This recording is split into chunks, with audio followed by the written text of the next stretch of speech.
Welcome to steno ज्ञान point दोस्तों, आपके यूट्यूब चैनल स्टेनो ज्ञान पॉइंट में आपका बहुत बहुत स्वागत है। दोस्तों इस वीडियो के माध्यम से आपके लिए लेकर आए 80 शब्द प्रति मिनट की एडिटोरियल डिक्टेशन। दोस्तों डिक्टेशन की पीडीएफ अगर आप प्राप्त करना चाहते हैं तो हमारे टेलीग्राम ग्रुप को ज्वाइन करके वहां से आप डिक्टेशन की पीडीएफ प्राप्त कर सकते हैं। और अगर दोस्तों आप हमारे चैनल पर फर्स्ट बार विजिट कर रहे हैं तो हमारे चैनल को सब्सक्राइब शेयर करना ना भूलें, साथ ही बेल के आइकन को प्रेस कर लें ताकि आने वाली महत्वपूर्ण डिक्टेशन से संबंधित ऐसे ही वीडियो के नोटिफिकेशन आपको सबसे पहले प्राप्त हो सके। तो चलो दोस्तों डिक्टेशन स्टार्ट करते हैं। अपने डिक्टेशन स्टार्ट होगी जस्ट 5 सेकंड बाद।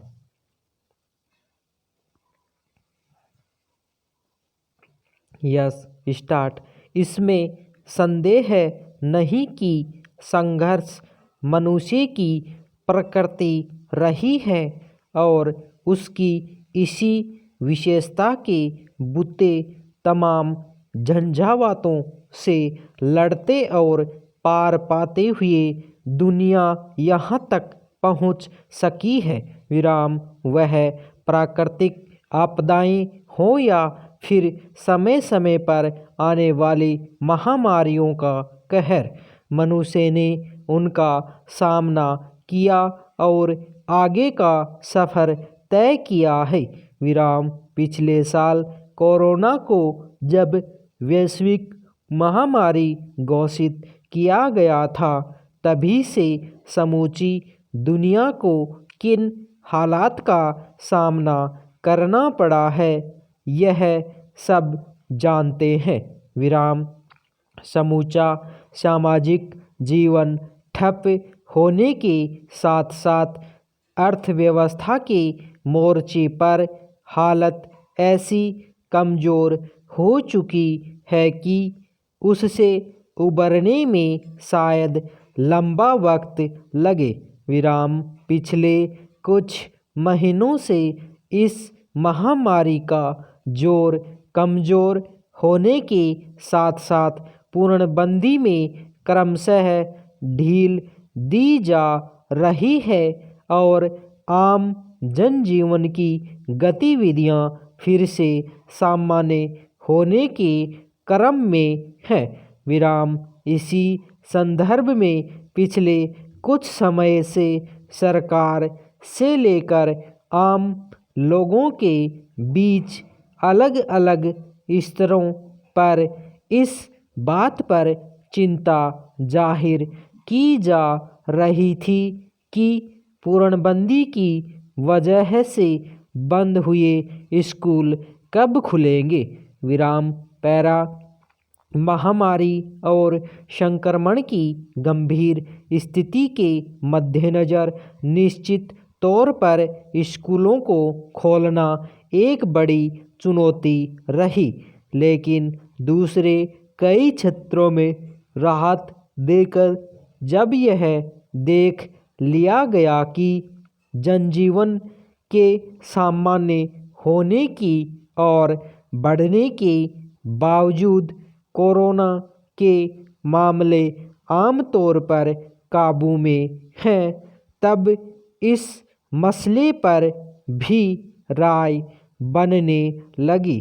विराम अब कुछ राज्यों में सरकार ने स्कूलों को खोलने की इजाज़त दे दी है, हालांकि उसमें कोरोना के संक्रमण से बचाव के लिए निर्धारित सभी नियम कायदों का ख्याल रखना होगा।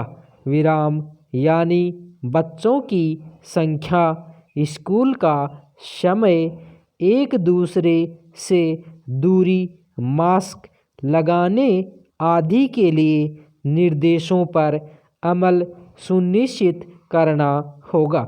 विराम कुछ अन्य राज्यों में हाल ही में इस और कदम बढ़ाने के बाद अब दिल्ली और राजस्थान में भी सोमवार से कुछ शर्तों के साथ स्कूलों में पढ़ाई लिखाई शुरू कराने की इजाज़त दी गई है।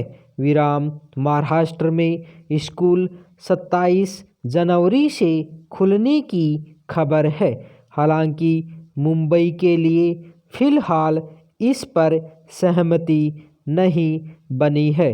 विराम दिल्ली में अभी 10वीं और 12वीं कक्षा के विद्यार्थियों के लिए यह फैसला लिया गया है, मगर जो विद्यार्थी स्कूल जाएंगे उन्हें अपने अभिभावक की लिखित अनुमति लेनी होगी।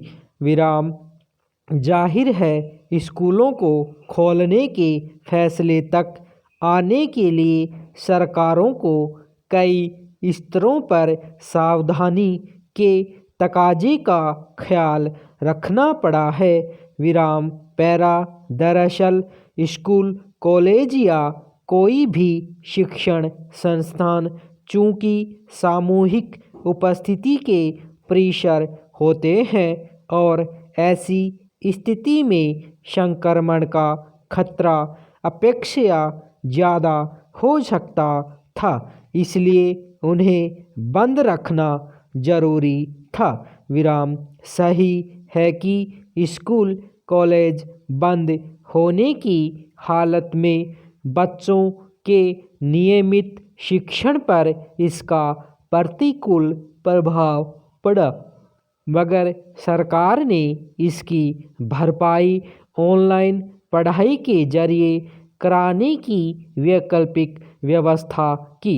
विराम हालांकि शिक्षा की गुणवत्ता के लिहाज से नियमित कक्षाओं के मुकाबले ऑनलाइन माध्यम की अपनी सीमा है। विराम यह हकीकत है कि देश की एक बड़ी आबादी आज भी कई स्तरों पर संसाधनों के अभाव में जी रही है। विराम ऐसे तमाम लोग हैं जिनके घरों में पढ़ने वाले बच्चों की ऑनलाइन कक्षाओं की ज़रूरतें पूरी करने के लिए कंप्यूटर, स्मार्टफोन और इंटरनेट जैसी संसाधन उपलब्ध नहीं है। विराम ऐसे में यह आशंका खड़ी हो रही थी कि अगर स्कूलों की बंदी लंबे समय तक खींची तो बच्चों की एक बड़ी संख्या पढ़ाई लिखाई से वंचित हो जाएगी। विराम ऐसे में कोरोना पर काबू की स्थिति बनने के साथ अब स्कूलों को खोलने का फैसला लिया या है तो यह अच्छा है। विराम मगर अभी भी संक्रमण की संवेदनशीलता के मद्देनज़र बचाव के लिए सभी जरूरी एहतियात बरती जानी चाहिए। विराम धन्यवाद।